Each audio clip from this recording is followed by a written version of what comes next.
दोस्तों आप सभी के याद ही होगा हमारी नौसेना ने तेजस फाइटर जेट के नेवल वर्जन को लेने से बिल्कुल साफ साफ मना कर दिया था। नेवल तेजस फाइटर जेट के रिजेक्ट होने के पीछे सबसे बड़ा कारण इस फाइटर जेट का सिंगल इंजन होना था। उस समय हमारी नौसेना अपने लिए एक ऐसे फाइटर जेट को लेना चाहती थी जिसके अंदर ट्विन इंजन का इस्तेमाल किया जाता हो। इसी बात को देखते हुए एडीए यानी कि एरोनॉटिकल डेवलपमेंट एजेंसी और एचएएल ने हमारी नौसेना के लिए टेडबीएफ यानी कि twin engine deck based fighter jet को बनाने का फैसला लिया था।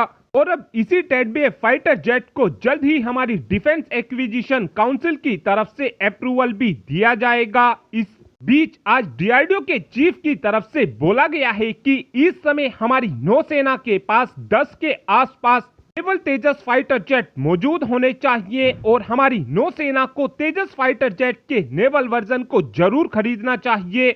ऐसा डीआरडीओ के चीफ का इसलिए कहना है क्योंकि डीआरडीओ के चीफ का मानना है कि जो हम अपनी नौसेना के लिए टेडबीएफ फाइटर जेट बनाने वाले हैं, इस फाइटर जेट को हम तेजस फाइटर जेट की मदद से और भी ज्यादा तेजी से बना सकेंगे। ऐसा इसलिए बोला गया है क्योंकि अगर हम अपने स्वदेशी नेवल तेजस फाइटर जेट को अपने एयरक्राफ्ट कैरियर से ऑपरेट करना शुरू कर देंगे तो इस फाइटर जेट से जो भी डेटा इकट्ठा होगा उस डेटा का इस्तेमाल हम काफी आसानी से अपने टेडबीएफ फाइटर जेट के अंदर कर सकेंगे, जिसका सबसे बड़ा फायदा ये भी होगा कि हम काफी तेजी से अपने टेडबीएफ फाइटर जेट को बनाकर तैयार कर सकेंगे।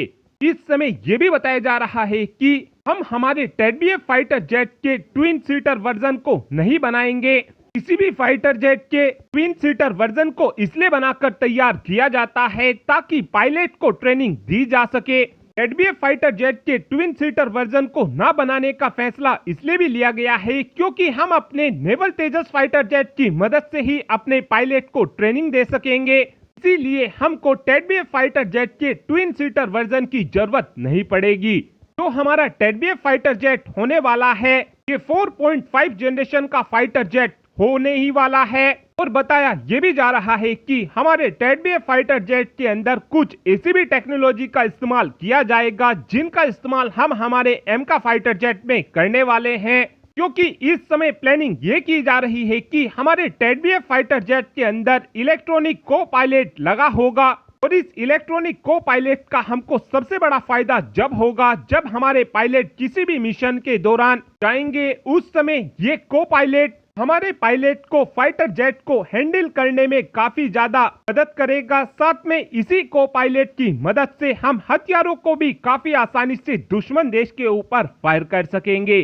डीआरडीओ के चीफ के इस सजेशन के बाद अब हमको ये जरूर देखने को मिल सकता है कि आने वाले कुछ ही समय के अंदर अंदर हमारे दोनों ही एयरक्राफ्ट कैरियर पर 4 से 5 की संख्या में नेवल तेजस फाइटर जेट हमको तैनात होते हुए भी दिखाई दे। और अब आप ही कमेंट कर बता सकते हैं कि क्या हमको टेडबीएफ फाइटर जेट के ट्विन सीटर वर्जन को बनाकर तैयार करना चाहिए या फिर आपका ये मानना है कि हमको नेवल तेजस फाइटर जेट की मदद से ही अपने पायलट्स को ट्रेनिंग देनी चाहिए। इस बात का आंसर आप कमेंट बॉक्स में दे सकते हैं। Thanks for watching this video. Have a good day.